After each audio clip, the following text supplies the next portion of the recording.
ಇಲ್ಲ, ರೈತ ಸಂಘ ಅಂದ ತಕ್ಷಣವೇ ಬರೀ ರೈತರ ವಿಚಾರವಾಗಿ ಮಾತ್ರ ಕಲ್ಪನೆ ಇಟ್ಕೊಂಡು ಹೋರಾಟ ಮಾಡಿರುವಂಥದ್ದೇ ಜಾಸ್ತಿ. ಈಗ ರೈತ ಹೋರಾಟಗಳು ಹೆಂಗಾಗ್ಬಿಟ್ಟಿದೆ ಅಂದರೆ ಕೇವಲ ಹೋರಾಟಕ್ಕೆ ಮಾತ್ರ ಸೀಮಿತ ಆಗಿದ್ದಾವೆ, ಅದರಿಂದ ರಿಸಲ್ಟ್ ಬರ್ತಾ ಇಲ್ಲ. ಬಟ್ ನೀವು ತಂದಿರುವಂತಹ ಈ ಕಾನ್ಸೆಪ್ಟ್ ಇದೆಯಲ್ಲ, ಬಹುಶಃ ಮುಂದಿನ ದಿನಗಳಲ್ಲಿ ಕೇವಲ ನಿಮ್ಮ ಕ್ಷೇತ್ರ ಮಾತ್ರ ಅಲ್ಲ, ಇಡೀ ಕರ್ನಾಟಕದಾದ್ಯಂತನೂ ಸಹಿತ ತೆಗೆದುಕೊಂಡು ಹೋಗುವಂತಹ ಒಳ್ಳೆಯ ಅವಕಾಶ ಇದೆ ಅನಿಸುತ್ತಿದೆ ನನಗೆ. ಅದೇ ಮೀನ್ಸ್ ನಮ್ಮ ಸೊಲ್ಯೂಷನ್ ಇದು ನಮ್ಮ ಮೇಲ್ಕೋಟೆ ಕ್ಷೇತ್ರ, ಇದನ್ನು ಫಸ್ಟು ಈ ಥರ ಇಂಪ್ಲಿಮೆಂಟ್ ಮಾಡೋಕ್ಕೆ ಟ್ರೈ ಮಾಡಿ, ಏನೇನು ಇದೊಂದು ಮಾಡೆಲ್ ಅಂತ ಕ್ರಿಯೇಟ್ ಮಾಡಿ ಇದನ್ನು ಬೇರೆ ಕಡೆಗೂ ನಾವು ತೊಗೊಂಡೋಗ್ಬೇಕನ್ನೋ ನಮಗೆ ಕಲ್ಪನೆ ಇದೆ. ಇದನ್ನು ಮಾಡಿದ್ರೆ ನಮ್ಗೆ ಇಲ್ಲಿ ಗೊತ್ತಾಯ್ತದೆ, ಈ ಥರ ಮಾಡಿದ್ರೆ ನಮ್ಗೆ ಇಷ್ಟು ಸಕ್ಸಸ್ಫುಲ್ ಆಗಿದ್ವಿ, ಇಷ್ಟು ಫೇಲಿಯರ್ ಆಯಿತು, ಫೇಲ್ ಆಗಿರೋದನ್ನು ಯಾವ ಥರ ಕರೆಕ್ಟ್ ಮಾಡ್ಕೋಬೋದು, ಮುಂದಿನ ಕಡೆ ನಾವು ಯಾವ ಕಡೆ ಹೋಗಿ ಇಂಪ್ಲಿಮೆಂಟ್ ಮಾಡೋದಾಗ ಸರಿಪಡಿಸಿ ನಾವು ಇಂಪ್ಲಿಮೆಂಟ್ ಮಾಡಿಸ್ಬೋದು. ಅಲ್ಲಿಗೆ ಲೋಕಲ್ ಆಗಿರೋಂಥದ್ದು, ಈಗ ಇಲ್ಲಿ ಉತ್ತರ ಕರ್ನಾಟಕದಲ್ಲಿ ದಕ್ಷಿಣ ಕರ್ನಾಟಕದಲ್ಲಿ ವರ್ಕ್ ಆಗಿರೋದು ಉತ್ತರ ಕರ್ನಾಟಕದಲ್ಲಿ ವರ್ಕ್ ಆಗದೆ ಇರ್ಬೋದು. ಉತ್ತರ ಕರ್ನಾಟಕದಲ್ಲಿ ಯಾವ್ದು ವರ್ಕ್ ಆಗುತ್ತೆ ಅದಕ್ಕೆ ತಕ್ಕಂಗೆ ಮೆಜಾರಿಟಿ ಆಗುತ್ತೆ. ಬಟ್ ಒಂದು 80-20 ರೂಲ್ ಅಪ್ಲೈ ಮಾಡಿದ್ರೆ 80% ಇಲ್ಲಿದ್ದನ್ನ ತಗೊಂಡೋಗ್ಬೋದು, 20% ಅಲ್ಲಿಗೆ ಲೋಕಲ್ ಆಗಿರೋಂಥದ್ದನ್ನು ಟ್ವೀಕ್ ಮಾಡ್ಕೋಬೋದು, ಸರಿಪಡಿಸ್ಕೊಂಡು ಅಲ್ಲಿಗೆ ಏನು ಬೇಕು ಅದನ್ನು ಮಾಡ್ಕೋಬೋದು. ಈ ಥರದ್ದು ಆಸೆ ಇದೆ. ಬಿಡದೆ ಈಗ ಫೋಕಸ್ ಮಾಡ್ತಿರೋದು ನಾವು ಇಲ್ಲಿ ಹೆಂಗೆ ಸಕ್ಸಸ್ಫುಲ್ ಮಾಡೋದು. ಬರೀ ನಾನು ಹೇಳಿದ್ನಲ್ಲ, ಇದು ಶೋಕೇಸ್, ಅದು 13ನೇ ತಾರೀಕು ಏನೇನು ಮಾಡಬೇಕಂತ ಅಂದ್ಕೊಂಡಿದ್ದೀವಿ. ಜೊತೆಗೆ ಇನ್ಫ್ರಾಸ್ಟ್ರಕ್ಚರ್ ಬರಬೇಕು.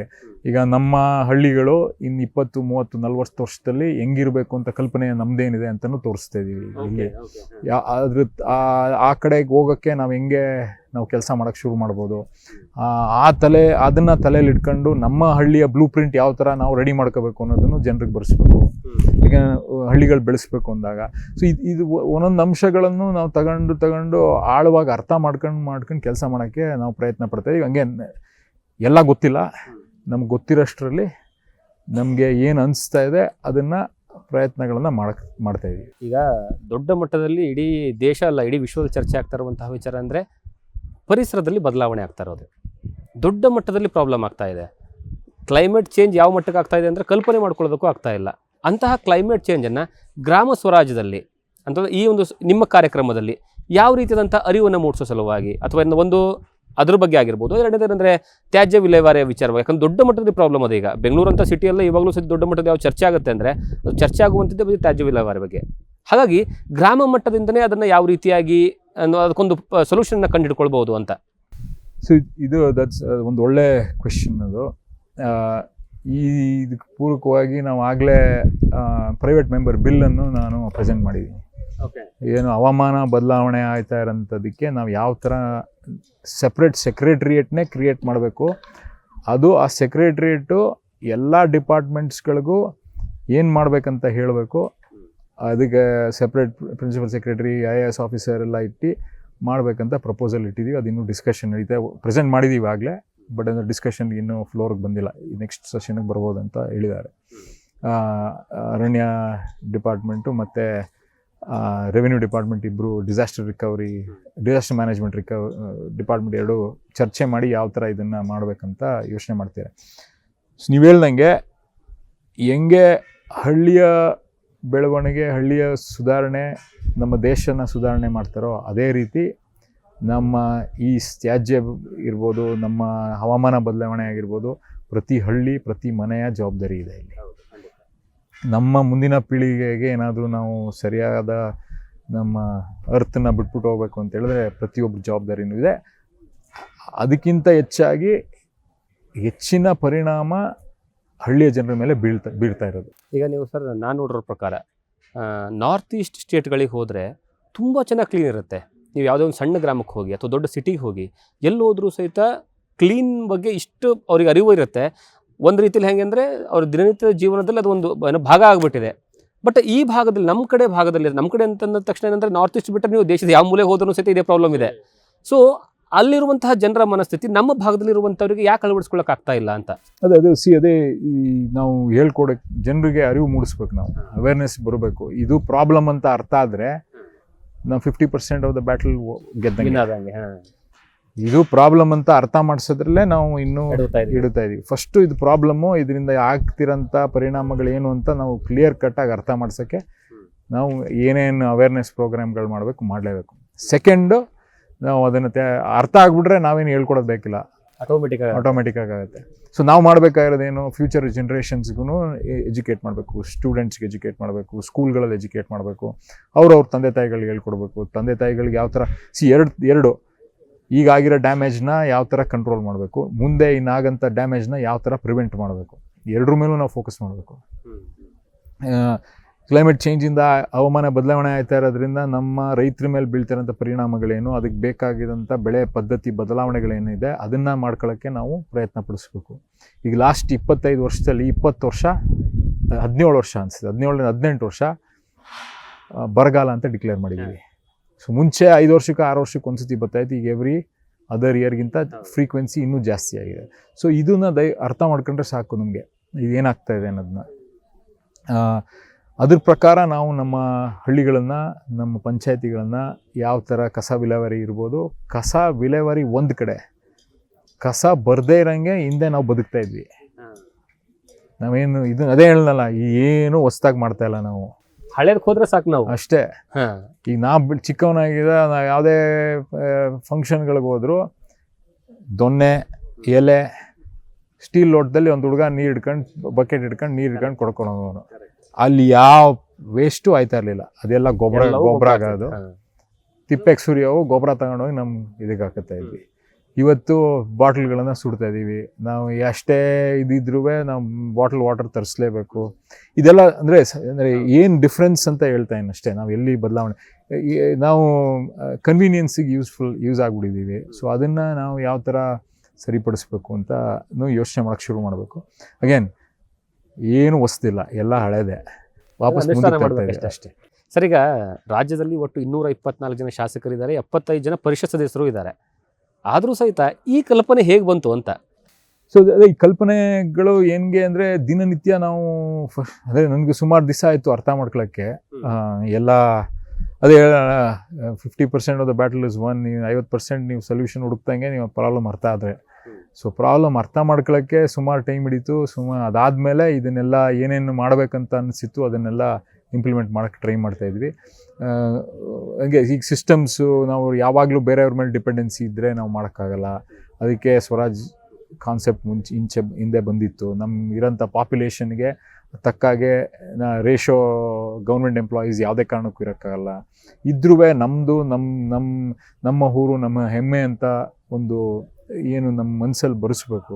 ಬಂದಾಗ ಕ್ಲೀನಾಗಿರೋದಾಗಲಿ, ರಸ್ತೆಗಳನ್ನ ಕಾಪಾಡ್ಕೊಳ್ಳೋದಾಗಿರಲಿ, ಪರಿಸರ ಕಾಪಾಡ್ಕೊಳ್ಳೋದಾಗಿರಲಿ, ನೆರೆ ಹೊರೆಯವ್ರ ಜೊತೆ ಚೆನ್ನಾಗಿರೋದಾಗಿರಲಿ, ನಮ್ಮ ಬದುಕನ್ನ ಕಟ್ಕೊಳ್ಳೋದಾಗಿರಲಿ, ಅವೆಲ್ಲ ಆಟೋಮ್ಯಾಟಿಕ್ಕಾಗಿ ವಾಪಸ್ಸು ಮಾಡ್ಬೋದು ಅನ್ನೋದು ಕಲ್ಪನೆ.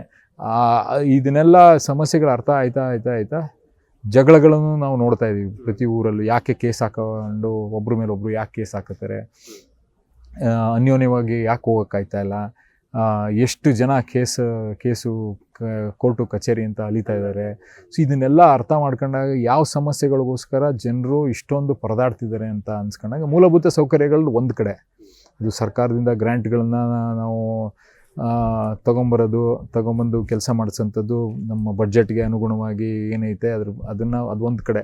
ಆದರೆ ಈ ಬೇರೆ ಸಮಸ್ಯೆಗಳೇನಿದೆ ಅದಕ್ಕೆ ನಾವು ಯಾವ ಥರ ನಾವು ಇರೋ ರಿಸೋರ್ಸನ್ನು ಮೊಬಿಲೈಸ್ ಮಾಡಿ ಆ ಸಮಸ್ಯೆಗಳಿಗೆ ಪರಿಹಾರ ಯಾವ ಥರ ಹುಡುಕ್ಬೋದು ಅನ್ನೋದನ್ನು ನಾವು ಯೋಚನೆ ಮಾಡೋಕ್ಕೆ ಶುರು ಮಾಡಿದ್ವಿ. ಓಕೆ ಸರ್, ನನ್ನ ಇನ್ನೊಂದು ಮುಖ್ಯವಾದಂಥ ಪ್ರಶ್ನೆ, ತುಂಬ ಜನ ಶಾಸಕರುಗಳು ನಾನು ನೋಡಿರೋ ಹಾಗೆ ಕರ್ನಾಟಕ ರಾಜಕೀಯದಲ್ಲಿ ಏನಂದರೆ ಬಹಳಷ್ಟು ಜನ ಏನು ಮಾಡ್ತಾರೆ, ಗ್ರಾಮಗಳಿಗೆ ಹೋಗ್ತಾರೆ, ಅಧಿಕಾರಿಗಳನ್ನ ಕರ್ಕೊಂಡು ಹೋಗ್ಬಿಟ್ಟು ಅವರ ಪ್ರಾಬ್ಲಮ್ ಸಾಲ್ವ್ ಮಾಡ್ತೀವಿ ಅಂತ ಹೇಳ್ಬಿಟ್ಟು ಎಲ್ಲ ಬರ್ಕೊಂಡ್ಬಿಟ್ಟು ಆಮೇಲೆ ನೋಡಿದ್ರೆ ಎಷ್ಟೋ ಪ್ರಾಬ್ಲಮ್ಗಳು ಸಾಲ್ವೇ ಆಗಿರೋದಿಲ್ಲ.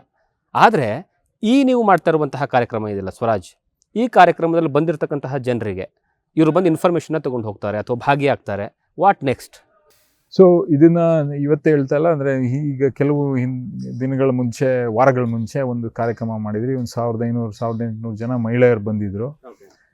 ಸೊ ಅವ್ರುಗಳಿಗೆ ಏನಂದರೆ ಸ್ವಉದ್ಯೋಗಗಳನ್ನ ಯಾವ ಥರ ಸೃಷ್ಟಿ ಮಾಡಬೇಕು ಅನ್ನೋದಕ್ಕೋಸ್ಕರನೇ ಒಂದು ಕಾರ್ಯಕ್ರಮ ಮಾಡಿದ್ವಿ. ಸೊ ಬಂದಿದ್ದಲ್ಲಿ 600-700 ಜನ ಮಹಿಳೆಯರು, ಸುಮಾರು 700 ಜನ ಮಹಿಳೆಯರು ನಮ್ಗೆ ಇಂಟ್ರೆಸ್ಟ್ ಇದೆ ಅಂತ ಹೆಸರು ಬರ್ಸ್ಬಿಟ್ಟು ಹೋಗಿದ್ರು. ಆ ಹೆಸರು ಬರ್ಸಿದ್ದಲ್ಲಿ 100 ಜನಕ್ಕೆ 30 ದಿನಗಳಲ್ಲಿ ನಾವು ಅವ್ರಿಗೇನು ವ್ಯವಸ್ಥೆ ಮಾಡಬೇಕಾಗಿರೋದು, ಅವ್ರಿಗೆ ಬೇಕಾಗಿದ್ದ ಸಾಮಗ್ರಿಗಳು ಅಥವಾ ಅವ್ರಿಗೇನು ಮಿಷಿನರಿ ಬೇಕಿತ್ತು, ಪ್ರತಿಯೊಬ್ಬರ ಮನೆಗೂ ಹೋಗಿ ನಾವು ಅವ್ರಿಗೆ ದೊರಕಿಸಿದ್ದೀವಿ. ಸೊ ಬರೀ ನಾವು ಲಿಪ್ ಸರ್ವಿಸ್ ಮಾಡ್ತಾ ಇಲ್ಲ, ಸುಮ್ಮನೆ ಹೇಳೋಕ್ಕೋಸ್ಕರ ಮಾಡೋದಿದ್ರೆ ಮಾಡ್ತಾನೆ ಇರಲಿಲ್ಲ. ಇಷ್ಟೊತ್ತಿಗಾಗಲೇ ಇಂಥ ಕಾರ್ಯಕ್ರಮಗಳು ಎಷ್ಟೊಂದು ಮಾಡಿಬಿಡ್ಬೋದಾಗಿತ್ತು. ನಿಜವಾಗ್ಲೂ ಇಂಪ್ಲಿಮೆಂಟೇಷನ್ ಮಾಡಲೇಬೇಕು ಅಂತೇಳಿ ಈಗ ಏನು ಸಂಸ್ಥೆಗಳು ಬಂದಿದೆ ಮತ್ತು ನಾವುಗಳಾಗಿರಲಿ ಹೋಗಿ ಸರ್ವೆ ಮಾಡ್ಕೊಂಡು ಪ್ರತಿ ಪಂಚಾಯಿತಿಯಲ್ಲಿ ಊರುಗಳಲ್ಲಿ ಹೆಂಗಿದೆ ಏನು ಎತ್ತ ನಾವು ಕಾರ್ಯಕ್ರಮಗಳನ್ನು ಯಾವ ಥರ ರೂಪಿಸ್ಬೇಕು, ಪ್ಲಸ್ ನೀವು ಹೇಳ್ದಂಗೆ ಅದನ್ನು ಮಾಡ್ತಾಯಿದ್ವಿ. ಈ ಜೊತೆಗೆ ನಾವು ಪಂಚಾಯತಿ ವಾರ ಕಾರ್ಯಕ್ರಮನೂ ಮಾಡ್ತಾಯಿದ್ವಿ. ಇದೇ ಸಮಸ್ಯೆಗಳನ್ನ ನಾವು ಒಂದು ಪಂಚಾಯತಿಗೆ ಏನು ಮಾಡಿದ್ವಿ, ಡಿಂಕಾ ಪಂಚಾಯತಿ ಅಂತ ಹೋದ್ವಿ. ಬೆಳಗಿನ ಸಾಯಂಕಾಲ ಎಲ್ಲ ಪಂಚಾಯತಿಯ ಎಲ್ಲ ಊರುಗಳಿಗೂ ಹೋಗಿ ಅರ್ಜಿಗಳು ಇಸ್ಕೊಬಂದಾಗ ಸರ್ಕಾರಿ ಅಧಿಕಾರಿಗಳೆಲ್ಲರೂ ವಾಪಸ್ಸು ಓಕೆ ನಾವು ಕೆಲಸ ಮಾಡಿ ಅವ್ರಿಗೆ ತಲುಪಿಸ್ತೀವಿ ಅಂತ ಹೇಳಿದ್ರು. ಆಮೇಲೆ ಫಾಲೋ ಅಪ್ ಮಾಡಿದೆ. ಒಂದು 2 ವಾರ 3 ವಾರ ಆದಮೇಲೆ ಒಂದು 5% 10% ಕೆಲಸ ಆಗಿತ್ತು ಅಷ್ಟೇ. ಯಾಕೆ ಅಂತ ಹೇಳ್ತೀನಿ ಕೇಳಿ. ಅಲ್ಲಿ ಮಲ್ಟಿ ಡಿಪಾರ್ಟ್ಮೆಂಟ್ ಡಿಪೆಂಡೆನ್ಸಿ ಇತ್ತು. ಈಗ ನಾನು ಮಾಡಿಬಿಟ್ಟೆ, ನಾನು ಅವನಿಗೆ ಲೆಟ್ರ್ ಹಾಕ್ಬಿಟ್ಟೆ, ನನ್ನ ಡಿಪಾರ್ಟ್ಮೆಂಟ್ಗೆ ಕಂಪ್ಲೇಂಟ್ ಬಂತು, ನಿಮ್ಮ ಡಿಪಾರ್ಟ್ಮೆಂಟ್ಗೆ ನಾನು ಲೆಟ್ರ್ ಹಾಕ್ಬಿಟ್ಬಿಟ್ಟೆ. ನಾನು ಇವ್ರನ್ನ ಕೇಳಿದ್ರೆ ಏನಾಯಿತು ಅಂತಂದರೆ, ನಾನು ಆ ಡಿಪಾರ್ಟ್ಮೆಂಟ್ಗೆ ಲೆಟ್ರ್ ಹಾಕಿದ್ದೀನಿ, ಆ ಡಿಪಾರ್ಟ್ಮೆಂಟಿಂದ ನನಗೆ ಇನ್ನೂ ರೆಸ್ಪಾನ್ಸ್ ಬಂದಿಲ್ಲ ಅಂತ ಹೋಯ್ತು. ಸೊ ಇದನ್ನು ಅರ್ಥ ಆಯ್ತು ನಮಗೆ, ಯಾಕೆ ಇಂಟರ್ ಡಿಪಾರ್ಟ್ಮೆಂಟ್ ಡಿಪೆಂಡೆನ್ಸಿ ಇಷ್ಟಿದೆ ಅಂತ. ಒಂದು ಸಮಸ್ಯೆಗೆ 3-4 ಡಿಪಾರ್ಟ್ಮೆಂಟ್ ಒಟ್ಟಿಗೆ ಬಂದರೆ ಆ ಸಮಸ್ಯೆ ಕ್ಲಿಯರ್ ಆಗೋಕ್ಕೆ ಸಾಧ್ಯ. ಸೊ ಅದೇನು ಮಾಡಿದ್ವಿ, ಅದಕ್ಕೆ ಇಡೀ ಡಿಪಾರ್ಟ್ಮೆಂಟ್ಗಳನ್ನ 2-3 ವಾರ ಒಂದೊಂದು ಪಂಚಾಯತಿಲಿ ಇರಿಸ್ತಾ ಇದ್ದೀವಿ. ಸಮಸ್ಯೆಗಳು ಎಲ್ಲ ಕ್ಲಿಯರ್ ಆಗೋಯ್ತು ಅಂತಲೂ ಹೇಳ್ತಾ ಇಲ್ಲ, ಮ್ಯಾಕ್ಸಿಮಮ್ ಎಷ್ಟು ಕ್ಲಿಯರ್ ಮಾಡಬೇಕು ಅಷ್ಟು ಸಮಸ್ಯೆಗಳನ್ನು ಕ್ಲಿಯರ್ ಮಾಡೋಕ್ಕೆ ನಾವು ಅಲ್ಲಿ ಪ್ರಯತ್ನ ಪಡ್ತಾ ಇದ್ದೀವಿ. ಯಾವುದೊಂದು ರಸ್ತೆ, ಊರಿನ ರಸ್ತೆ ಮಧ್ಯ ಎಲೆಕ್ಟ್ರಿಸಿಟಿ ಪೋಲ್ಗಳಿದೆ, ಯಾರ್ಯಾರು ಬೇಕು ಅದನ್ನೆಲ್ಲ ಪೂರ್ತಿ ಕ್ಲಿಯರ್ ಮಾಡೋಕ್ಕೆ ಯಾರು ಬೇಕು? KEB ಡಿಪಾರ್ಟ್ಮೆಂಟ್ ಬೇಕು, ಸರ್ವೆ ಡಿಪಾರ್ಟ್ಮೆಂಟ್ ಬೇಕು, ಪಂಚಾಯತಿಯವ್ರು ಬೇಕು, ಆಮೇಲೆ ಕನ್ಸ್ಟ್ರಕ್ಷನಲ್ಲಿ ಯಾರು ಇರ್ತಾರೆ ಅವರು RDPR ಡಿಪಾರ್ಟ್ಮೆಂಟ್, ಕನ್ಸ್ಟ್ರಕ್ಷನ್ ಡಿಪಾರ್ಟ್ಮೆಂಟ್ ಬೇಕು. ಇಷ್ಟು ಜನ ಅಲ್ಲಿದ್ದರೆ ಅರ್ಧ ಗಂಟೆಲಿ ಕೆಲಸ ಮುಗೀತದೆ. ಸೊ ನಾವು ಇಷ್ಟು ಕೋಆರ್ಡಿನೇಟ್ ಮಾಡಿಸಿ ನಾವು ವಾಪಸ್ ಆಮೇಲಿಂದ ಮಾಡಿಸ್ತೀವಿ ಅಂದರೆ ಅದಾಗದೇ ಇರೋ ಕೆಲಸ. ಸೊ ಇದು ಅದೇನಾಗಿದೆ, ಈ ಡಿಪಾರ್ಟ್ಮೆಂಟ್ ಡಿಪೆಂಡೆನ್ಸಿ ಕ್ರಿಯೇಟ್ ಮಾಡಿ ಗಂಟಾಕಿ ಜನರ ಕೆಲಸ ಆಯ್ತದೆ. ಇದು ಏನಾಯ್ತದೆ, ಜನರಿಗೆ ಫ್ರಸ್ಟ್ರೇಷನ್ ಲೆವೆಲ್ ಜಾಸ್ತಿ ಆಯ್ತೈತೆ. ಏನಪ್ಪ ಏನು ಕೆಲಸ ಆಯ್ಕಿಲ್ಲ, ಅಧಿಕಾರಿಗಳು ಮಾಡ್ತಾ ಇಲ್ಲ ಅನ್ನೋದನ್ನು ಇದು ನಮ್ಗೆ ಅರ್ಥ ಆಯಿತು. ಅದಕ್ಕೆ ಆ ಕಾರ್ಯಕ್ರಮಗಳನ್ನು ರೂಪಿಸಿದ್ದು. ಅದು ನಾವು ಇನ್ನೂ ಎಲ್ಲ 100% ಹೇಳ್ದಂಗೆ ಎಲ್ಲ ಸಾಲ್ವ್ ಮಾಡೋಕ್ಕಾಗಿಲ್ಲ. Majority issues 60-70% of the issues ನಾವು ಸಾಲ್ವ್ ಮಾಡ್ತಾಯಿದ್ದೀವಿ. ಒಂದೊಂದು ಪಂಚಾಯತಿಲಿ ಒಂದೊಂದು ತಿಂಗಳು 2 ತಿಂಗಳಿದ್ರೂ ಸಾಕಾಗಲ್ಲ, ಅಷ್ಟು ಸಮಸ್ಯೆಗಳಿದೆ. ಬಟ್ ಅದ್ರ ಮೂಲಕ ಏನು ಮಾಡೋಕ್ಕೆ ಟ್ರೈ ಮಾಡ್ತಾ ಇದ್ದೀವಿ ಅಂದರೆ, ರಿಯಾಕ್ಟಿವ್ ಬದಲು ಪ್ರೊಆಕ್ಟಿವ್ ಗವರ್ನೆನ್ಸ್ನ ಇಂಪ್ಲಿಮೆಂಟ್ ಮಾಡೋಕ್ಕೆ ಇನ್ನೂ ಪ್ರಯತ್ನಗಳನ್ನು ಮಾಡ್ತಾಯಿದ್ದೀವಿ. ಏನಂದರೆ, ನಮ್ಮದು ಗೌರ್ಮೆಂಟ್ ಸರ್ವಿಸಸ್ ಏನು ಇಂಪ್ಲಿಮೆಂಟ್ ಮಾಡಬೇಕು, ನಿಂಗೆ ಅರ್ಜಿ ಕೊಡು, ನಾನು ಬಂದು ಕೆಲಸ ಮಾಡಿಕೊಡ್ತೀನಿ. ಅದನ್ನು ತೆಗೆದುಬಿಟ್ಟು ನಾವೇನು ಮಾಡೋಕ್ಕೆ ಟ್ರೈ ಮಾಡ್ತಾಯಿದ್ದೀವಿ ಅಂದರೆ, ನಮ್ಮ ಡಿಪಾರ್ಟ್ಮೆಂಟ್ ರೆಸ್ಪಾನ್ಸಿಬಿಲಿಟೀಸ್ ಏನು, 20 ಕೆಲಸಗಳು ನಮ್ಮ ರೆಸ್ಪಾನ್ಸಿಬಿಲಿಟಿ. ಇದನ್ನು ಎಷ್ಟು ಜನರ ಮನೆಗೆ ತಲುಪಿಸಿದ್ದೀವಿ, ಅವ್ರು ಬೇಕೋ ಬೇಡವೋ, ಕೇಳ್ತಾರೋ ಬೇಡವೋ, ನಾವು ಅದನ್ನು ಅವ್ರಿಗೆ ತಲುಪಿಸ್ಬೇಕು. ಕೇಳೋಕ್ಕಿಂತ ಮುಂಚೆ ನಾವೇ ಕೊಟ್ಬಿಡೋದು ಅದನ್ನು ಸರ್ವಿಸ್ನ. ಸೊ ಅದು ಅವಾಗೇನಾಯ್ತದೆ, ಜನರು ಅಲಿಯೋದು ತಲುಪ್ತದೆ. ಅಧಿಕಾರಿಗಳ ಆಫೀಸು ಅವ್ರಿಗೆ ಕ್ಲಿಯರ್ ಆಗಿರ್ತದೆ, ಅವ್ರಿಗೆ ಈ ಥರ ಕೆಲಸ ಮಾಡೋಕ್ಕೆ ಟೈಮ್ ಸಿಗುತ್ತೆ. ಸೊ ಈ ಥರದ್ದು ಪ್ರಯತ್ನಗಳನ್ನ ಮಾಡ್ತಾ ಇದ್ದೀವಿ. ಇನ್ನೂ ಸಕ್ಸಸ್ಫುಲ್ ಆಗಿಲ್ಲ, ಇನ್ನೂ ಟೈಮ್ ಹಿಡಿತದೆ. ಬಟ್ ಆ ಥರ ಅಂದರೆ ಹೇಳ್ದೇನಲ್ಲ, ಈ ಥರದ್ದು ಎಕ್ಸ್ಪೆರಿಮೆಂಟ್ಗಳು, ಈ ಥರ ಕೆಲಸಗಳನ್ನು ಆನೆಸ್ಟಾಗಿ ಪ್ರಯತ್ನ ಮಾಡ್ತಾರೆ. ಸರ್, ಬಹಳಷ್ಟು ಮುಖ್ಯವಾಗಿರುವಂತಹ ಪ್ರಶ್ನೆ, ಗ್ರಾಮಗಳಲ್ಲಿ ಆರ್ಥಿಕ ಸದೃಢತೆ ಹೇಗಾಗಬೇಕು ಅಂತ. ಈ ಇಡೀ ಕಾರ್ಯಕ್ರಮ ನಾವು ಏನು ರೂಪಿಸಿರೋದು, ಆರ್ಥಿಕವಾಗಿ ಹೆಂಗೆ ಸಬಲನಾಗಿ ಮಾಡಬೇಕು ನಮ್ಮ ಹಳ್ಳಿಯ ಜನರನ್ನ ಅಂತ ಅಲ್ಲಿಂದನೇ ಮೊದಲನೇ ಪ್ರಶ್ನೆ ಹುಟ್ಟಿ ಇಲ್ಲಿಗೆ ಬಂದು ನಿಂತಿದ್ದೀವಿ. ನಾವು ಏನೇ ಕೆಲಸ ಮಾಡ್ತಿದ್ರು ಆರ್ಥಿಕವಾಗಿ ನಾವು ಹೆಂಗೆ ಎತ್ತಬೇಕು ಅನ್ನೋದಕ್ಕೆ ಕನೆಕ್ಟ್ ಆಯ್ತದೆ. ಮೂಲ ಅದೇ. ಖರ್ಚು ಕಮ್ಮಿ ಮಾಡಿಸೋದಾಗಲಿ, ಅವ್ರಿಗೆ ಬರಬೇಕಾಗಿರೋ ದುಡ್ಡನ್ನ ಯಾವ ಥರ ಹೆಚ್ಚು ಮಾಡಿಸ್ಬೇಕಾದಾಗಲಿ, ಗೌರ್ಮೆಂಟ್ ಗ್ರ್ಯಾಂಟ್ಸ್ಗಳನ್ನ ಯಾವ ಥರ ಮ್ಯಾಪ್ ಮಾಡಿ ಪ್ರತಿಯೊಬ್ಬರಿಗೂ ಅವ್ರು ಮಾಡ್ತಿರೋ ಕೆಲಸಕ್ಕೆ ಯಾವ ಥರ ಸ್ಕೀಮ್ಗಳನ್ನು ಯೂಸ್ ಮಾಡ್ಕೊಂಡು ನಾವು ಮ್ಯಾಕ್ಸಿಮೈಸ್ ಮಾಡ್ಕೊಂಡು ದುಡ್ಡನ್ನ ಯಾವ ಥರ ಸದ್ಬಳಕೆ ಪಡಿಸ್ಕೋಬೇಕು. ಅದ್ರ ಜೊತೆಗೆ ಆರ್ಥಿಕ ಸಾಕ್ಷರತೆನೂ ನಾವು ಅದಕ್ಕೆ ಹಾಕಿದ್ದೀವಿ. ಆರ್ಥಿಕ ಸಾಕ್ಷರತೆ ಇಂಪಾರ್ಟೆಂಟ್. ಸೊ ಯಾಕೆಂದರೆ ನಾವು ದುಡ್ಡು ಸೇವ್ ಮಾಡೋದಾಗಲಿ, ಅದ್ರ ಜೊತೆಗೆ ಸಾಕ್ಷರತೆ ಯಾಕೆ ಇಂಪಾರ್ಟೆಂಟ್ ಹೇಳಿದ್ರೆ, ರೈತರಿಗೆ ಗೊತ್ತಿರಲಿಲ್ಲ, ನಾವು 100 ರೂಪಾಯಿ ಬರ್ತದೆ ಅನ್ನೋಷ್ಟಿಗೆ ಆಗಲೇ 120 ರೂಪಾಯಿ ಖರ್ಚು ಮಾಡಿಬಿಟ್ಟಿರ್ತೀವಿ. ಸೊ ನಾವು 100 ರೂಪಾಯಿ ಬರ್ತಿದೆ ಅಂದ ಕಡೆಗೆ 75 ರೂಪಾಯಿ 70 ರೂಪಾಯಿ ಖರ್ಚು ಮಾಡ್ಬೇಕು ಅನ್ನೋದನ್ನ ಅದನ್ನು ಯಾವ ಥರ ನಾವು ಪ್ಲ್ಯಾನ್ ಮಾಡ್ಕೋಬೇಕು ಅನ್ನೋದ್ರ ಬಗ್ಗೆನೂ ನಾವು ಅತಿ ಹೆಚ್ಚು ಗಮನ ಕೊಟ್ಟಿದ್ದೀವಿ. ಸುಮಾರು ಈ ಪೆಸಿಟ್ ಅಂತ ಬೆಂಗಳೂರಲ್ಲಿ ಇಂಜಿನಿಯರಿಂಗ್ ಕಾಲೇಜ್ ಇದೆ, ಅವ್ರುಗಳು ಟೂಲ್ನ ಬಿಲ್ಡ್ ಮಾಡಿಕೊಟ್ಟಿದ್ದಾರೆ ನಮಗೆ. ಅವ್ರು ಇಂಟರ್ನ್ಗಳನ್ನು ತಗೊಂಡು ಲಾಸ್ಟ್ 2 ತಿಂಗಳಲ್ಲಿ ಸಮ್ಮರ್ ಹಾಲಿಡೇಸಲ್ಲಿ ನಮಗೆ ಟೂಲ್ ಬಿಲ್ಡ್ ಮಾಡಿಕೊಟ್ಟಿದ್ದಾರೆ. ಓಕೆ, ಅವರು ಸಹಿತ ಭಾಗಿಯಾಗ್ತಿದ್ದಾರೆ. ಸೊ ಇದಕ್ಕೆ ಇಲ್ಲಿ ಒಂದು ಹ್ಯಾಕಥಾನ್ ಮಾಡಿದ್ವಿ ನಮ್ಮ ಪಾಂಡುಪುರದಲ್ಲೇ. ಪೆಸಿಟ್ ಅವರೇ ಬಂದು ಫೆಸಿಲಿಟೇಟ್ ಮಾಡಿದ್ರು. ರಾಜ್ಯಾದ್ಯಂತ ಎಲ್ಲ ಸ್ಟೂಡೆಂಟ್ಗಳು ಬಂದು ಫೈನಾನ್ಷಿಯಲ್ ಲಿಟ್ರಸಿ ಬಗ್ಗೆನೇ ಹ್ಯಾಕಥಾನ್ ಮಾಡಿದ್ವಿ. ಯಾವ ಥರ ನಾವು ರೈತರಿಗೆ ಮತ್ತು ಹಳ್ಳಿಯ ಜನರಿಗೆ ಯಾವ ಥರ ನಾವು ಹೇಳ್ಕೊಡ್ಬೇಕು, ಅವರ ಆರ್ಥಿಕ ವ್ಯವಸ್ಥೆನ ಸರಿಪಡಿಸ್ಕೊಳ್ಳೋಕ್ಕೆ ಅನ್ನೋದ್ರ ಬಗ್ಗೆನೇ ಮಾತಾಡಿದ್ವಿ. ಸೊ ಈ ಎಲ್ಲ ಕಾರ್ಯಕ್ರಮಗಳು ಆರ್ಥಿಕ ವ್ಯವಸ್ಥೆ ಸುಧಾರಣೆ ಮಾಡೋಕ್ಕೆ ಅಂತಲೇ ಮೂಲ ಬಂದಲ್ಲೇ ನಿಲ್ಲುತ್ತೆ, ಅದನ್ನು ಗಟ್ಟಿ ಮಾಡುವಂಥ ಕೆಲಸ ಮಾಡ್ತಾ ಇದ್ದಾರೆ. ಓಕೆ, ಇನ್ನೊಂದು ಟೆಕ್ನಾಲಜಿ ಸರ್. ಯಾಕಂದರೆ ಈಗ ಟೆಕ್ನಾಲಜಿಯಲ್ಲಿ ಎಲ್ಲ ಮಟ್ಟದಲ್ಲೂ ಸಹಿತ ಬೆಳೀತಾ ಇದ್ದೀವಿ. ಅದನ್ನು ಗ್ರಾಮ ಮಟ್ಟದಲ್ಲಿ ಟೆಕ್ನಾಲಜಿನ ಹೇಗೆ ಬಳಕೆ ಮಾಡ್ಕೊಳ್ಬೇಕು, ಆ ಟೆಕ್ನಾಲಜಿಯಿಂದ ಇಲ್ಲಿರುವಂತಹ ಜನರಿಗೆ ಉದ್ಯೋಗ ಆಗಿರ್ಬೋದು ಅಥವಾ ಆರ್ಥಿಕವಾಗಿ ಯಾವ ರೀತಿಯ ಪ್ಲ್ಯಾನನ್ನು ಮಾಡ್ಕೊಂಡಿದ್ದಾರೆ ಈ ಕಾರ್ಯಕ್ರಮದ ಮೂಲಕವಾಗಿ ಅಂತ? ಸೊ ನಮ್ಮ ತಲೆಯಲ್ಲಿರೋದು ಲೀಪ್ ಫ್ರಾಗ್ ಅಂತ ಮಾಡಿದ್ದೀವಿ ನಮ್ಮ ದೇಶದಲ್ಲಿ. ಲೀಪ್ ಫ್ರಾಗ್ ಅಂತ ಏನು ಹೇಳಿದ್ರೆ, ವೆಸ್ಟರ್ನ್ ವರ್ಲ್ಡ್ ಏನು ಮಾಡಿದ್ರು, ಫಸ್ಟು ಲ್ಯಾಂಡ್ಲೈನ್ ತಗೊಂಡ್ರು, ಆಮೇಲೆ ಮೊಬೈಲ್ ಫೋನ್ ತಗೊಂಡ್ರು. ಫೋನ್ ಇರಲಿಲ್ಲ, ಅದಾದಮೇಲೆ ಲ್ಯಾಂಡ್ಲೈನ್ ಬಂತು, ಮೊಬೈಲ್ ಬಂತು. ನಾವು ಲ್ಯಾಂಡ್ಲೈನ್ ಸ್ಕಿಪ್ ಮಾಡಿ ಡೈರೆಕ್ಟ್ ಮೊಬೈಲ್ ಫೋನ್ಗೆ ಹೋದ್ವಿ. ಎಲ್ಲರ ಹತ್ರನೂ ಇರಲಿಲ್ಲ, ಬರೀ ಕೆಲವೊಂದು 5-10% ಜನರ ಹತ್ರ ಮಾತ್ರ ಲ್ಯಾಂಡ್ಲೈನ್ ಇತ್ತು ಹಿಂದೆ. ಡೈರೆಕ್ಟಾಗಿ ಒಂದು ಸ್ಟೆಪ್ಪನ್ನೇ ಸ್ಕಿಪ್ ಮಾಡಿದ್ವಿ. ಅದೇ ಥರ ಪೇಮೆಂಟ್ಸ್ ಬಗ್ಗೆನೂ ನಾವು ಯೋಚನೆ ಮಾಡಿ ನಾವು ಕ್ರೆಡಿಟ್ ಕಾರ್ಡ್ ತಗೊಳ್ಳಿಲ್ಲ. ಇನ್ನೂ ವೆಸ್ಟಲ್ಲಿ ನಮ್ಮಂಗೆ ಡಿಜಿಟಲ್ ಪೇಮೆಂಟ್ ನಡೆಯಲ್ಲ. ವೆಸ್ಟನ್ನ ಕ್ರೆಡಿಟ್ ಕಾರ್ಡ್ ಇಟ್ಕೊಂಡು ಕೂತಿದ್ದೀವಿ. ಸೊ ವೆಸ್ಟನ್ನ ಸ್ಕಿಪ್ ಮಾಡಿ, ಅಂದರೆ ಕ್ರೆಡಿಟ್ ಕಾರ್ಡ್ ಸ್ಟೆಪ್ಪನ್ನ ಸ್ಕಿಪ್ ಮಾಡಿ ನಾವು UPIಗೆ ಹೋಗಿದ್ದೀವಿ. ಸೊ ಈ ರೀತಿ ತಂತ್ರಜ್ಞಾನನ ಬೆಳೆಸ್ಕೊಂಡು ನಮ್ಮ ಗವರ್ನೆನ್ಸಲ್ಲಿ ಏನು ನಮ್ಮ ದಿನನಿತ್ಯ ನಾವು ಮಾಡ್ತಿರೋಂಥ ಕೆಲಸ ಸರ್ಕಾರದ ಮಟ್ಟದಲ್ಲಿ ಮಾಡೋಕ್ಕೆ ತುಂಬ ಅವಕಾಶಗಳಿದೆ.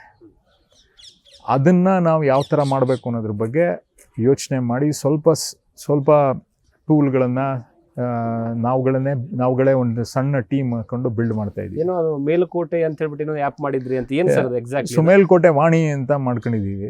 ಅಂದರೆ ಅದರಲ್ಲಿ ಏನಿದ್ರು ಯಾರು ಜನರಿಗೆ ಏನೇ ಸಮಸ್ಯೆ ಇದ್ದರೂ ವಾಯ್ಸ್ ರೆಕಾರ್ಡ್ ಮಾಡಿದ್ರೆ, ಕನ್ನಡದಲ್ಲಿ ಹೇಳಿದ್ರೆ ನಾವು ಅದನ್ನು ಡೈಜೆಸ್ಟ್ ಮಾಡ್ಕೊಂಡು ವಾಪಸ್ ಅದನ್ನೇನು ಹೇಳಿದ್ರು, ಎಲ್ಲಿ ಸಮಸ್ಯೆ ಅದು ಏನಕ್ಕೆ ಮಾಡಿದ್ವಿ ಅಂತ ಹೇಳಿದ್ರೆ, ಈಗ ಒಂದು ಊರಲ್ಲಿ ಒಂದು 10 ಜನ ಅದೇ ಸಮಸ್ಯೆಗಳ ಬಗ್ಗೆ ಮಾತಾಡಿದ್ರೆ ನಮಗೆ ಆ ಊರಲ್ಲಿ ಅದು ದೊಡ್ಡ ಸಮಸ್ಯೆ ಅಂತ ಗೊತ್ತಾಯ್ತು ನಂಗೆ. ಆಟೋಮೆಟಿಕ್ಕಾಗಿ ನಾವು ಅವ್ರ ಲೊಕೇಶನ್ ಟ್ರ್ಯಾಕ್ ಮಾಡ್ತೀವಿ.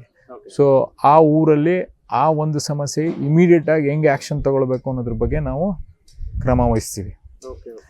ಸೊ ನಮಗೇನಾಗುತ್ತೆ, ಅವಾಗ ಈ ಒಂದು 2-3 ಜನ ಹೇಳೋದಕ್ಕೂ 100 ಜನ ಹೇಳೋದಕ್ಕೂ ಡಿಫ್ರೆನ್ಸ್ ಇರುತ್ತೆ. ಅದು ಎಮರ್ಜೆನ್ಸಿ ಅಂತ ಗೊತ್ತಾಗುತ್ತೆ, ಇಮಿಡಿಯೇಟಾಗಿ ಅದು ಅಟೆಂಡ್ ಮಾಡ್ಬೋದು. ಬಟ್ ಅದನ್ನೂ ನಮಗೆ ಯಾವ ಭಾಗದಲ್ಲಿ ಯಾವ ಸಮಸ್ಯೆಯ ಪ್ಯಾಟರ್ನ್ಗಳನ್ನು ಅರ್ಥ ಮಾಡ್ಕೊಳಕ್ಕೆ ಓವರ್ ದಿ ಇಯರ್ಸ್ ಈ ಸೀಸನಲ್ಲಿ ಈ ಪ್ಯಾಟರ್ನ್ ಇಶ್ಯೂಸಲ್ಲಿ ಬರುತ್ತೆ ಅಂತ ನಮ್ಗೆ ಗೊತ್ತಾಗೋಯ್ತದೆ ಒಂದು ವರ್ಷದಲ್ಲಿ. ಸೊ ಅದಕ್ಕೆ ಪ್ರಿಕಾಷನರಿ ಮೆಷರ್ಸ್ ನಾವು ಯಾವ ಥರ ತಗೋಬೇಕು, ಅದು ಬರದೇ ಇರೋಂಗೆ ಅನ್ನೋದನ್ನು ನಾವು ಅರ್ಥ ಮಾಡ್ಕೊಂಡು ಈ ಡೇಟಾ ಯೂಸ್ ಮಾಡ್ಕೊಂಡು ನಾವು ಕೆಲಸ ಮಾಡ್ತಾಯಿದ್ದೀವಿ. ಅದ್ರ ಜೊತೆಗೆ ಮನೆ ಸರ್ವೆ ಮಾಡ್ತಾಯಿದ್ದೀವಿ. ಮನೆ ಸರ್ವೆ ಮಾಡೋಕ್ಕೆ ಒಂದು ನಮ್ಮದೇ ಆದಂಥ ಆ್ಯಪ್ನ ಬಿಲ್ಡ್ ಮಾಡಿದ್ದೀವಿ. ಅದನ್ನು ಪಬ್ಲಿಕ್ಕಿಗೆ ಬಿಟ್ಟಿಲ್ಲ, ಬಟ್ ನಾವುಗಳು ಅಂದರೆ ನಮ್ಮ ಟೀಮು ಮತ್ತು ಒಂದಷ್ಟು ಜನರು ಯೂಸ್ ಮಾಡಿ ಪ್ರತಿ ಮನೆಗೂ ಹೋಗಿ ಅರ್ಧ ಗಂಟೆ ಸರ್ವೆ ಮಾಡ್ತೇವೆ. ಈಗ ಸೆನ್ಸಸ್ ಏನು ಮಾಡ್ತಾರೆ ಅದೇ ರೀತಿ ಅವರ ಹೆಸರು, ಅವ್ರ ಏಜು, ಅವರ ಓದಿರೋದು ಎಷ್ಟು, ಕೆಲಸ ಎಲ್ಲಿ ಮಾಡ್ತೇವೆ, ಆದಾಯದ ಮೂಲ ಯಾವುದು, ನೀರು ಬಳಕೆ ಮಾಡ್ತಿರೋದು ಎಷ್ಟು ಜಮೀನಿದೆ, ಅವ್ರಿಗೆ ಮೋಟ್ರ್ ಸೈಕಲ್ ಇದೆಯಾ, ಮೋಟ್ರ್ ಸೈಕಲ್ಗೆ ಇನ್ಶೂರೆನ್ಸ್ ಇದೆಯಾ, ಲೈಸೆನ್ಸ್ ಇದೆಯಾ, ಯಾವ ಮೆಂಬರ್ಶಿಪ್ ತಗೊಂಡಿದ್ದಾರೆ, ಹಾಲು ಉತ್ಪಾದಕರ ಸಂಘನೋ, ಸೊಸೈಟಿಯೋ, PLD ಬ್ಯಾಂಕೋ, ಪೂರ್ತಿ ಇದನ್ನು ನಾವು ಅವ್ರ ಇಡೀ ಲೈಫನ್ನ ಅರ್ಥ ಮಾಡ್ಕೊಳಕ್ಕೆ ಟ್ರೈ ಮಾಡ್ತೇವೆ. ಅವ್ರ ಸ್ಕೂಲ್ ಮಕ್ಕಳು ಯಾವ ಸ್ಕೂಲಿಂದ ಯಾವ ಊರಿಂದ ಯಾವ ಸ್ಕೂಲ್ಗೆ ಹೋಗ್ತಾರೆ. ಸೊ ಅದನ್ನೇನಕ್ಕೆ ಯೂಸ್ ಮಾಡ್ತೀವಿ, ಬಸ್ಗಳನ್ನು ರೌಟ್ ಮಾಡೋಕ್ಕೆ. ಈ ಒಂದು ಹಳ್ಳಿಯಿಂದ 100 ಜನ ಮಕ್ಕಳಿದ್ದಾರೆ, 60 ಜನ ಮಕ್ಕಳು ಈ ಸ್ಕೂಲ್ಗೆ ಹೋಗ್ತಾರೆ, ಇನ್ನು 20 ಜನ ಈ ಸ್ಕೂಲ್ಗೆ ಹೋಗ್ತಾರೆ, ಇನ್ನು 20 ಜನ ಈ ಸ್ಕೂಲ್ಗೆ ಹೋಗ್ತಾರೆ. ಆ ಡೇಟಾ ಇಸ್ಕೊಂಡು ಯೂಸ್ ಮಾಡಿದ್ರೆ ನಾವು ಆಟೋಮೆಟಿಕ್ಕಾಗಿ ಸ್ಕೂಲ್ ಟೈಮು ಮತ್ತು ಸ್ಕೂಲ್ ಹೋಗೋ ಟೈಮು ಬಿಡೋ ಟೈಮ್ ಎರಡಕ್ಕೂ ನಾವು KSRTC ಬಸ್ಗಳನ್ನು ಅದ್ರ ತಕ್ಕಾಗಿ ರೌಟ್ ಮಾಡ್ಬೋದು. ಸೊ ಅದೇ ತಂತ್ರಜ್ಞಾನಗಳನ್ನು ಡೇಟಾ ಕಲೆಕ್ಟ್ ಮಾಡ್ಕೊತಾ ಇದ್ದೀವಿ. ಪ್ರತಿಯೊಂದು ಡೇಟಾ ತಗೊಂಡ ಮೇಲೆ ನಾವು ಅದಕ್ಕೆ ಏನು ಸಮಸ್ಯೆ ಐತೆ, ಅದಕ್ಕೆ ಯಾವ ಥರ ಪರಿಹಾರ. ಈಗ ನಮ್ಗೆ ಗೊತ್ತಾಯ್ತದೆ ಇನ್ಶೂರೆನ್ಸ್ ಎಷ್ಟೊಂದು ಜನಕ್ಕೆ ಇಲ್ಲ ಅಂತ. ಇನ್ಶೂರೆನ್ಸ್ನ ನಾವು ಯಾವ್ದಾದ್ರು ಇನ್ಶೂರೆನ್ಸ್ ಕಂಪ್ನಿಗೆ ಹೋಗ್ಬಿಡಪ್ಪ, ನಿಮ್ಗೆ ಇಷ್ಟು ವಾಲ್ಯೂಮ್ ಕೊಡ್ತೀವಿ, ನಮಗೆ ಒಂದು 25% ಮಾತ್ರ ಚಾರ್ಜ್ ಮಾಡಿ ಇನ್ಶೂರೆನ್ಸ್ ಎಲ್ಲರಿಗೂ ಮಾಡಿಸ್ಕೊಡಿ ಅಂತ ಕೇಳ್ಬೋದು. ಸೊ ಆಮೇಲೆ ನಾವು ಅದನ್ನು ಟ್ರ್ಯಾಕ್ ಮಾಡ್ಕೋಬೋದು. ಇದನ್ನು ನಾವು ಈಗ ಮಾಡ್ತಾ ಇದ್ದೀವಿ. ಬಟ್ ಇವೆಂಚುಲಿ ನಮ್ಮ ಪ್ಲ್ಯಾನ್ ಇರೋದು ಇದನ್ನು ಇನ್ನೂ ಅಡಿಷ್ನಲ್ ಫೀಚರ್ಗಳನ್ನು ಹಾಕಿ ಫೈನಾನ್ಷಿಯಲ್ ಲಿಟ್ರಸಿನೂ ಇದು ಒಳಗಡೆ ಸೇರಿಸಿ ಒಬ್ಬರು ಜನರಿಗೂ ನಾವೇ ಅದನ್ನು ಅವರೇ ಇನ್ಫಾರ್ಮೇಷನ್ ಎಂಟ್ರ್ ಮಾಡೋಂಗೆ ನಮ್ಮ ಮುಂದಿನ ದಿನಗಳಿರೋದು. ಮತ್ತು ವಾಯ್ಸ್ ಎನೇಬಲ್ ಮಾಡ್ತೀವಿ. ಸೊ ವಾಯ್ಸ್ ಮೂಲಕ ಏನೇ ಕಂಪ್ಲೇಂಟ್ಸ್ ಇರ್ಬೋದು, ರಿಕ್ವೆಸ್ಟ್ಗಳಿರ್ಬೋದು, ಅದನ್ನು ನಾವು ಪ್ರತಿ ಡಿಪಾರ್ಟ್ಮೆಂಟ್ಗೂ ರೌಟ್ ಮಾಡಬೇಕು ಅನ್ನೋದು ಒಂದು ಕಾರ್ಯಕ್ರಮನ ಅಂದ್ಕೊಂಡಿದ್ದೀವಿ. ಆವಾಗ ಪ್ರತಿಯೊಬ್ಬರು ನಾವು ನೋಡಿದಾಗ ಏನೇನು ಕೆಲಸಗಳಾಗಿದೆ ಅನ್ನೋದು ಗೊತ್ತಾಗುತ್ತೆ. ಅವರಿಗೆ ಮುಂದೆ ಆ ಕೆಲಸಗಳು ಆಗಿದೆಯಾ ಇಲ್ವಾ. ಈಗ ಫಾರ್ ಎಕ್ಸಾಂಪಲ್ ಸರ್ಟಿಫಿಕೇಟ್ಗಳು ಬೇಕು, ಇನ್ಕಮ್ ಸರ್ಟಿಫಿಕೇಟು ಅಥವಾ ಕ್ಯಾಸ್ಟ್ ಸರ್ಟಿಫಿಕೇಟು ಇವೆಲ್ಲ. ಸೊ ಎಕ್ಸ್ಪೈರೇಷನ್ 5 years ಅಂತ ನಮಗೆ ಗೊತ್ತು. ನಾವು ಆಟೋಮೆಟಿಕ್ಕಾಗಿ ಡಿಪಾರ್ಟ್ಮೆಂಟ್ಗೆ ಟ್ರಿಗರ್ ಮಾಡ್ಬೋದು. ಅಪ್ಪ 5 ವರ್ಷ ಆಯಿತು, ನೆಕ್ಸ್ಟ್ ಸರ್ಟಿಫಿಕೇಟ್ ಕಳಿಸ್ಬಿಡಪ್ಪ ಅವರಿಗೆ. ಸೊ ಈ ಥರದ್ದೆಲ್ಲ ಸಿಸ್ಟಮ್ಗಳನ್ನು ಬಿಲ್ಡ್ ಮಾಡೋಕ್ಕೆ ಪ್ರಯತ್ನಗಳು ಮಾಡಿದ್ವಿ. ಆಗಲೇ ಸುಮಾರು ನಾವು ಬಿಲ್ಡ್ ಮಾಡಿದ್ದೀವಿ, ಆಗಲೇ ಯೂಸ್ ಮಾಡ್ತಾ ಇದ್ದೀವಿ. ಸರ್, ಹೊಸದಾಗಿ ಹೊಸ ಕಲ್ಪನೆ ತಗೊಂಡು ಬಂದಿದ್ದೀರಾ. ನಿಮ್ಮ ಕಾರ್ಯಕ್ರಮ ಯಶಸ್ವಿ ಆಗಲಿ. ಸ್ಪೆಷಲಿ ಏನಂದರೆ 30 ಸ್ಟಾಲ್ಗಳಿರ್ತವೆ. ಅದರಲ್ಲೂ ಸಹಿತ ವಿವಿಧ ವಿಭಾಗಗಳಲ್ಲಿ ಎಲ್ಲರೂ ಸಹಿತ ತಜ್ಞರು ಬಂದಿರ್ತಾರೆ. ಅದರ ಜೊತೆಗೆ ತುಂಬ ಜನ ಏನಂತಂದರೆ ನೀವು ಸಂವಾದ ಮಾಡ್ಬೋದು ಅವ್ರ ಜೊತೆಗೆ. ನಿಮ್ಮ ಹತ್ರ ಇರುವಂತಹ ಕ್ವಶನ್ಸ್ಗಳನ್ನು ಕೇಳ್ಬೋದು, ನಿಮ್ಮ ಹತ್ರ ಡೌಟ್ಸ್ಗಳನ್ನು ಕೇಳ್ಬೋದು, ಪ್ರಾಬ್ಲಮ್ಗಳಿಗೆ ಅಲ್ಲೇ ಸೊಲ್ಯೂಷನ್ ಕೊಡುವಂತಹ ಪರಿಸ್ಥಿತಿ ಇರುತ್ತೆ. ಮುಂದೆ ಏನು ಮಾಡಬೇಕು ಅನ್ನುವಂತಹ ಪ್ರಶ್ನೆಗೂ ಸಹಿತ ಉತ್ತರ ಸಿಗುತ್ತೆ ಅಂತ ಅಂದ್ಕೊಂಡಿದ್ದೀನಿ ನಾನು. ಸೊ ಹಾಗಾಗಿ ಕೊನೆಯದಾಗಿ ಈ ಒಂದು ಕಾರ್ಯಕ್ರಮದ ಬಗ್ಗೆ ಏನು ಹೇಳೋದಕ್ಕೆ ಇಷ್ಟಪಡ್ತೀನಿ? ಸೊ ಕಾರ್ಯಕ್ರಮದಲ್ಲಿ ಹೇಳೋಕ್ಕೆ ಇಷ್ಟಪಡ್ತೀನಿ ಅಂದರೆ, ಎಲ್ಲರೂ ಇದಕ್ಕೆ ಪಕ್ಷಾತೀತವಾಗಿ ಇದು ಆ ಪಕ್ಷ ಈ ಪಕ್ಷ ಅವ್ರು ಹೋಗ್ಬಾರ್ದು ಇವ್ರು ಹೋಗ್ಬಾರ್ದು ಅಂತ ದಯವಿಟ್ಟು ಮನಸ್ಸಿಂದ ತೆಗೆದಾಕ್ಬಿಡಿ. ಯಾರು ಈ ಪಂಚಾಯತಿ ಸದಸ್ಯರುಗಳು ಪಕ್ಷಾತೀತವಾಗಿ, ಸೊಸೈಟಿಯ ಸದಸ್ಯರುಗಳು, ಡೈರಿ ಸದಸ್ಯರುಗಳು, ಎಲ್ಲ SHG ಗ್ರೂಪ್ಗಳು ಮತ್ತು ಎಲ್ಲ ರೈತರು ಎಲ್ಲರೂ ದಯವಿಟ್ಟು ಬನ್ನಿ. ಇಲ್ಲಿ ನಮಗೆ ಮಾಹಿತಿನೂ ತಗೊಳ್ತೀವಿ. ಅದ್ರ ಜೊತೆಗೆ ಇಲ್ಲಿ ನಡೀತಾ ಇರೋಂಥದ್ದು ನಿಮ್ಗಳಿಗೆ ಅನುಕೂಲ ಆಗಲಿ ಅನ್ನೋದು ಒಂದೇ ಕಾರಣಕ್ಕೋಸ್ಕರ ನಾವು ಮಾಡ್ತಾ ಇರೋಂಥದ್ದು. ಮತ್ತು ಇದು ಏನು ಸ್ಟೇಜ್ ಕಾರ್ಯಕ್ರಮ ಆ ಥರ ಏನೂ ಇರಲ್ಲ. ಒಂದು ಸಣ್ಣ ಸ್ಟೇಜ್ ಇರ್ತದೆ. ಮತ್ತು ಈ ರಿಸೋರ್ಸಸ್ ತಜ್ಞರು ಯಾರಿರ್ತಾರೆ ಅವರು ಮಾತಾಡ್ತಾ ಇರ್ತಾರೆ ಹೊರತು ಇನ್ಯಾರೂ ಸ್ಟೇಜ್ ಕಾರ್ಯಕ್ರಮ ಹಿಡ್ಕೊಂಡು ದೊಡ್ಡ ಭಾಷಣ ಹೊಡೆಯೋಂಥವ್ರು ಯಾರೂ ಇಲ್ಲ. ಇಲ್ಲಿ ಆ ಥರ ಕಾರ್ಯಕ್ರಮ ರೂಪಿಸಿಲ್ಲ. ಇದು ನಮ್ಮ ಪ್ರಾಮಾಣಿಕ ಪ್ರಯತ್ನ ನಿಮ್ಗಳಿಗೆ ಮಾಹಿತಿ ಕೊಡೋಕ್ಕೆ, ನಿಮ್ಮ ಆಲೋಚನೆಗಳನ್ನು ಎಕ್ಸ್ಪ್ಯಾಂಡ್ ಮಾಡೋಕ್ಕೆ.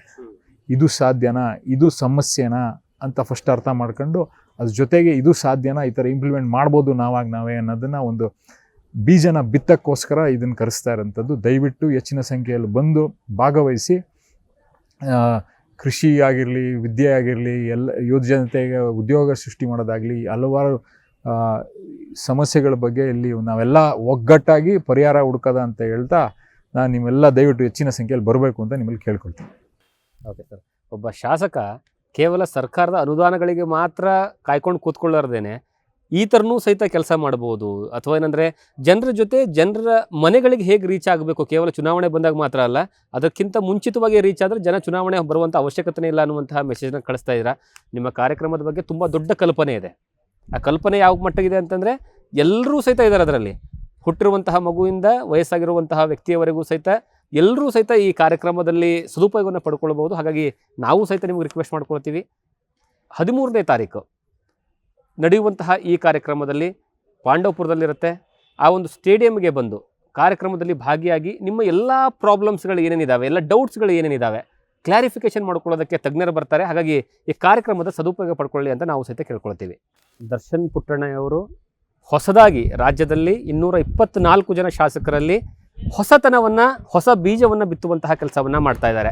ಅದು ಸ್ಪೆಷಲಿ ಗ್ರಾಮಗಳಿಂದನೇ ಯಾವ ರೀತಿಯಾಗಿ ಅಭಿವೃದ್ಧಿ ಆಗಬೇಕು, ಗ್ರಾಮದಲ್ಲೇ ಯಾವ ರೀತಿಯಾಗಿ ಮತ್ತೆ ಗುಡಿ ಕೈಗಾರಿಕೆಗಳ ಆರಂಭ ಆಗಬೇಕು, ಇಲ್ಲೇ ಉದ್ಯೋಗ ಸೃಷ್ಟಿ ಹೇಗಾಗಬೇಕು ಅನ್ನುವಂತಹ ಹೊಸ ಕಲ್ಪನೆಯನ್ನು ತೆಗೆದುಕೊಂಡು ಬಂದಿದ್ದಾರೆ. ಸರ್, ಈ ಕಾರ್ಯಕ್ರಮ ಯಶಸ್ವಿ ಆಗಲಿ. ಇದು ಕೇವಲ ನಿಮ್ಮ ಕ್ಷೇತ್ರ ಅಲ್ಲ, ನಿಮ್ಮ ಕ್ಷೇತ್ರದ ಜೊತೆ ಇಡೀ ರಾಜ್ಯಾದ್ಯಂತ ಏನಂದರೆ ನಿಮ್ಮ ಈ ಕನಸಿನ ಕೂಸು ಬೆಳೀಲಿ ಅಂತ ನಾವು ಸಹಿತ ಆಶಿಸ್ತೀವಿ. So all the best sir ನಿಮಗೆ. Thank you. ನಮಸ್ಕಾರ. ನಮಸ್ತೆ ಸರ್. ಇದು ಈ ಹೊತ್ತಿನ ವಿಶೇಷ. ಇದೇ ರೀತಿಯಾದಂತಹ ಸ್ಪೆಷಲ್ ನ್ಯೂಸ್ಗಳಿಗಾಗಿ ನೋಡ್ತಾ ಇರಿ ನ್ಯೂಸ್ ಫಸ್ಟ್, ನಿರ್ಭೀತಿಯಿಂದ ನಿಮ್ಮ ಪರವಾಗಿ. ನ್ಯೂಸ್ ಫಸ್ಟ್, ನಿರ್ಭೀತಿಯಿಂದ ನಿಮ್ಮ ಪರವಾಗಿ.